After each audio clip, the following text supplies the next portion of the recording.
प्रिय देशवासियों, नमस्कार। हम सभी ने बीते दिनों में देश का सामर्थ्य और उसका संयम दोनों देखा है। मैं सबसे पहले भारत की पराक्रमी सेनाओं को, सशस्त्र बलों को, हमारी खुफिया एजेंसियों को, हमारे वैज्ञानिकों को, हर भारतवासी की तरफ से सैल्यूट करता हूं। हमारे वीर सैनिकों ने ऑपरेशन सिंदूर के लक्ष्यों की प्राप्ति के लिए असीम शौर्य का प्रदर्शन किया। मैं उनकी वीरता को, उनके साहस को, उनके पराक्रम को आज समर्पित करता हूं हमारे देश की हर माता को, देश की हर बहन को और देश की हर बेटी को ये पराक्रम समर्पित करता हूं। साथियों, 22 अप्रैल को पहलगाम में आतंकवादियों ने जो बर्बरता दिखाई थी, उसने देश और दुनिया को झकझोर दिया था। छुट्टियां मना रहे निर्दोष मासूम नागरिकों को धर्म पूछकर उनके परिवार के सामने, उनके बच्चों के सामने बेरहमी से मार डालना, यह आतंक का बहुत विभत्स चेहरा था, क्रूरता थी। ये देश के सद्भाव को तोड़ने की घिनौनी कोशिश भी थी। मेरे लिए व्यक्तिगत रूप से ये पीड़ा बहुत बड़ी थी। इस आतंकी हमले के बाद सारा राष्ट्र, हर नागरिक, हर समाज, हर वर्ग, हर राजनीतिक दल एक स्वर में आतंक के खिलाफ कड़ी कार्रवाई के लिए उठ खड़ा हुआ। हमने आतंकवादियों को मिट्टी में मिलाने के लिए भारत की सेनाओं को पूरी छूट दे दी और आज हर आतंकी, आतंक का हर संगठन जान चुका है कि हमारी बहनों बेटियों के माथे से सिंदूर हटाने का अंजाम क्या होता है। साथियों, ऑपरेशन सिंदूर ये सिर्फ नाम नहीं है, ये देश के कोटि कोटि लोगों की भावनाओं का प्रतिबिंब है। ऑपरेशन सिंदूर न्याय की अखंड प्रतिज्ञा है।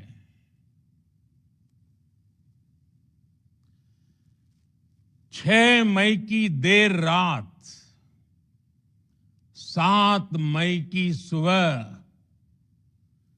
पूरी दुनिया ने इस प्रतिज्ञा को परिणाम में बदलते देखा है। भारत की सेनाओं ने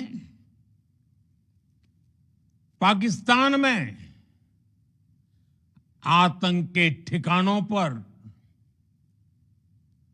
उनके ट्रेनिंग सेंटर्स पर सटीक प्रहार किया।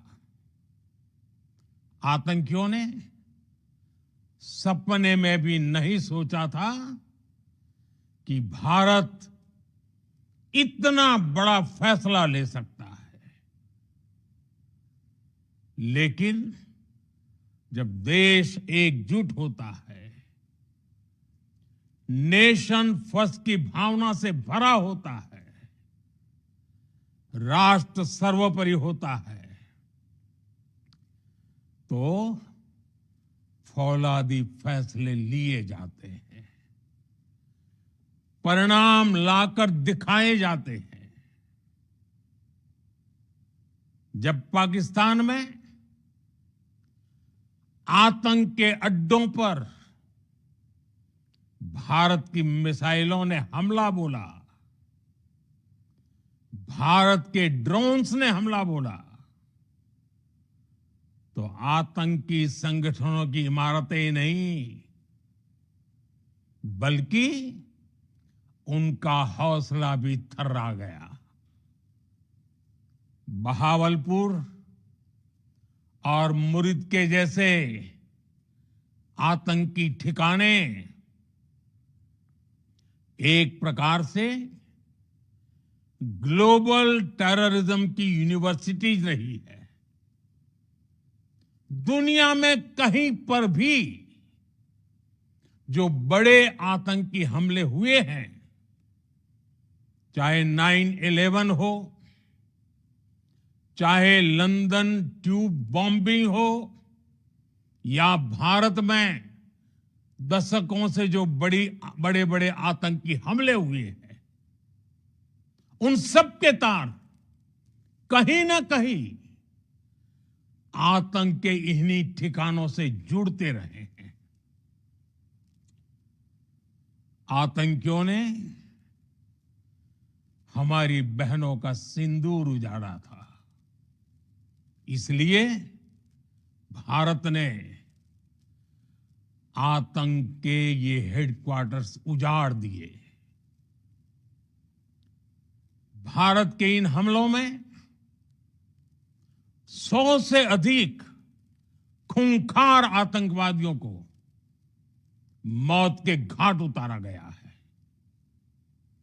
आतंक के बहुत सारे आका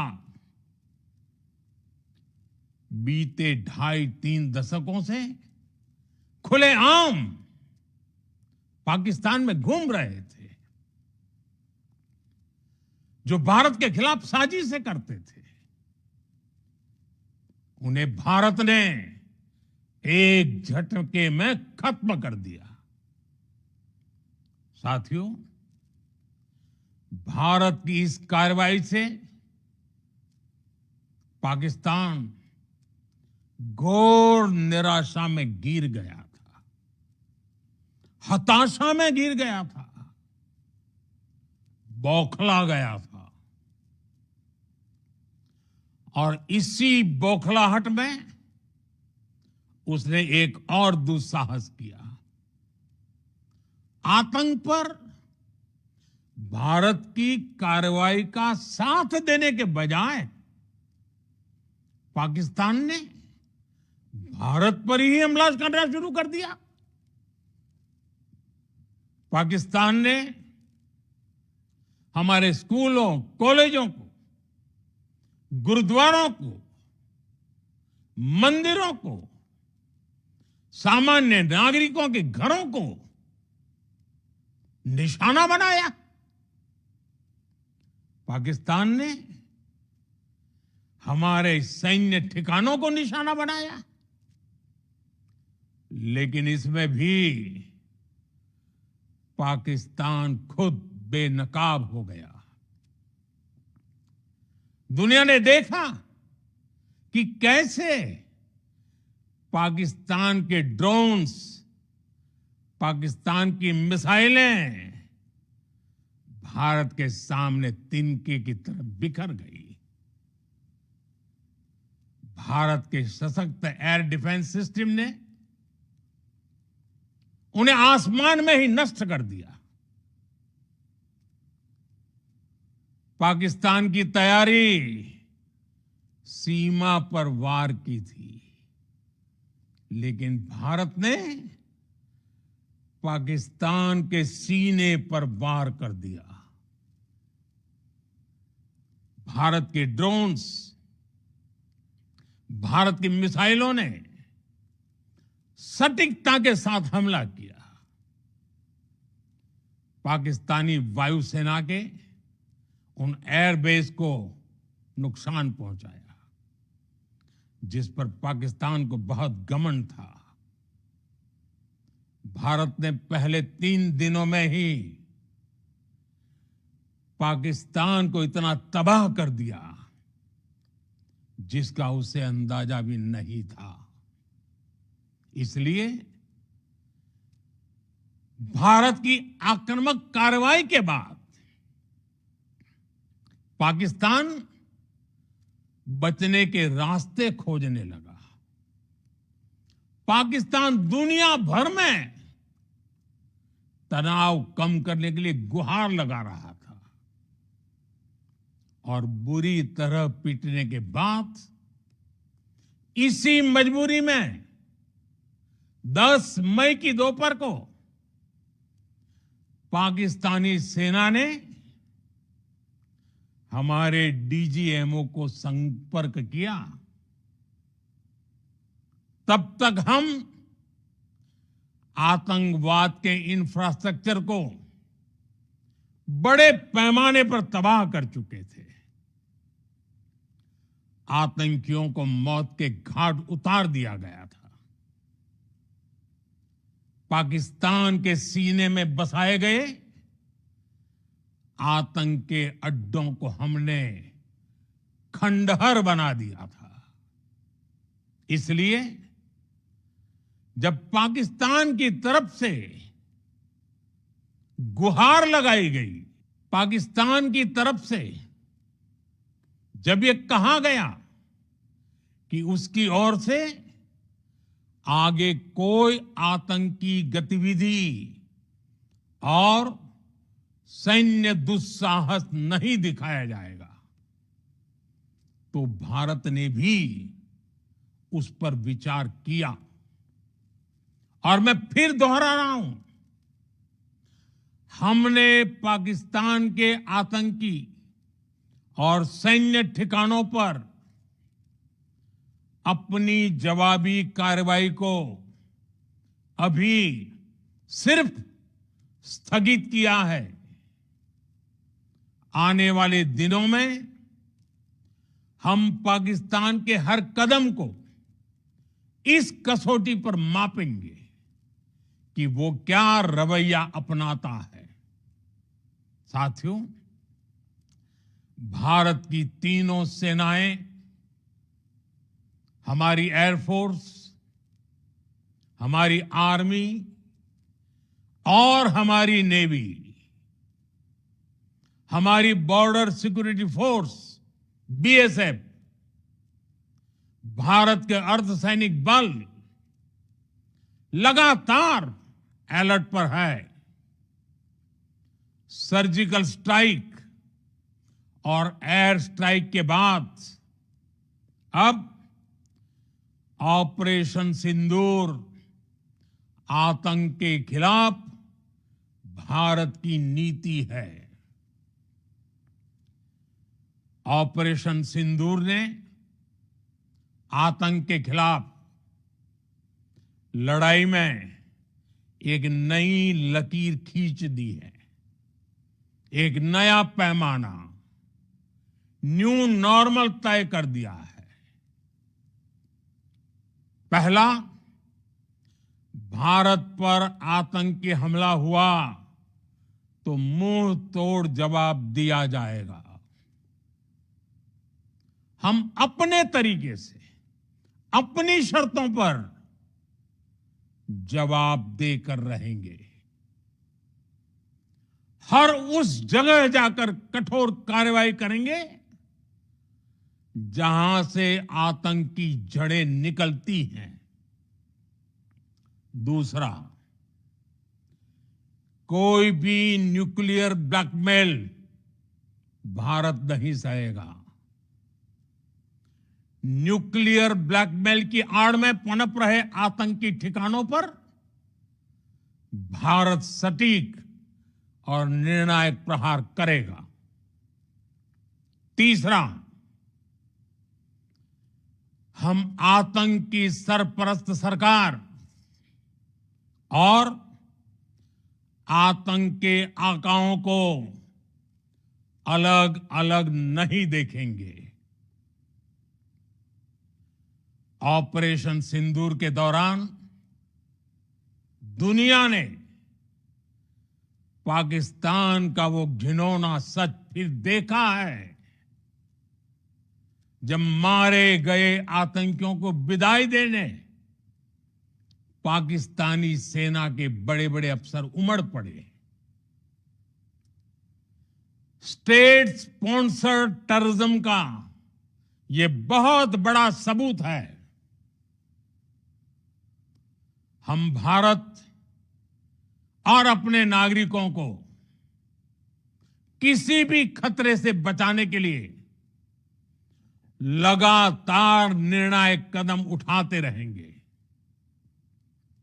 साथियों, युद्ध के मैदान पर हमने हर बार पाकिस्तान को धूल चटाई है और इस बार ऑपरेशन सिंदूर ने नया आयाम जोड़ा है।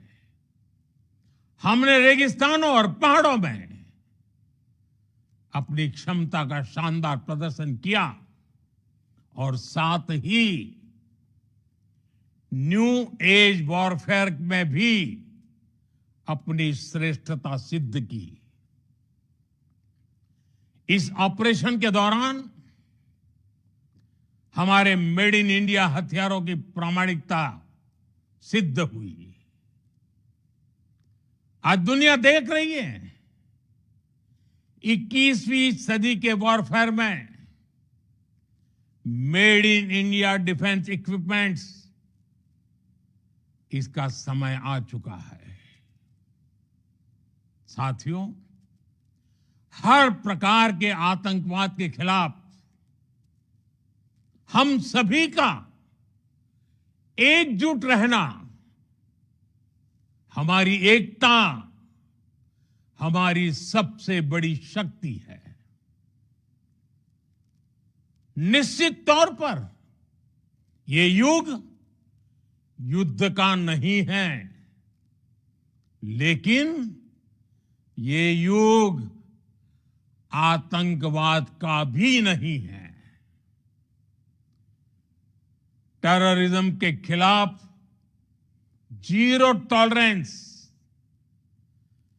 ये एक बेहतर दुनिया की गारंटी है। साथियों, पाकिस्तानी फौज, पाकिस्तान की सरकार जिस तरह आतंकवाद को खाद पानी दे रहे हैं, वो एक दिन पाकिस्तान को ही समाप्त कर देगा। पाकिस्तान को अगर बचना है तो उसे अपने टेरर इंफ्रास्ट्रक्चर का सफाया करना ही होगा। इसके अलावा शांति का कोई रास्ता नहीं है। भारत का मत एकदम स्पष्ट है। टेरर और टॉक एक साथ नहीं हो सकते। टेरर और ट्रेड एक साथ नहीं चल सकते और पानी और खून भी एक साथ नहीं बह सकता। मैं आज विश्व समुदाय को भी कहूंगा, हमारी घोषित नीति रही है अगर पाकिस्तान से बात होगी तो टेररिज्म पर ही होगी। अगर पाकिस्तान से बात होगी तो पाक ऑक्युपाइड कश्मीर पीओके उस पर ही होगी। प्रिय देशवासियों, आज बुद्ध पूर्णिमा है। भगवान बुद्ध ने हमें शांति का रास्ता दिखाया है। शांति का मार्ग भी शक्ति से होकर जाता है। मानवता शांति और समृद्धि की तरफ बढ़े, हर भारतीय शांति से जी सके, विकसित भारत के सपने को पूरा कर सके, इसके लिए भारत का शक्तिशाली होना बहुत जरूरी है। और आवश्यकता पड़ने पर इस शक्ति का इस्तेमाल भी जरूरी है। और पिछले कुछ दिनों में भारत ने यही किया है। मैं एक बार फिर भारत की सेना और सशस्त्र बलों को सैल्यूट करता हूं। हम भारतवासी के हौसले, हर भारतवासी का एकजुटता का शपथ, संकल्प, मैं उसे नमन करता हूं। बहुत बहुत धन्यवाद। भारत माता की जय। भारत माता की जय। भारत माता की जय।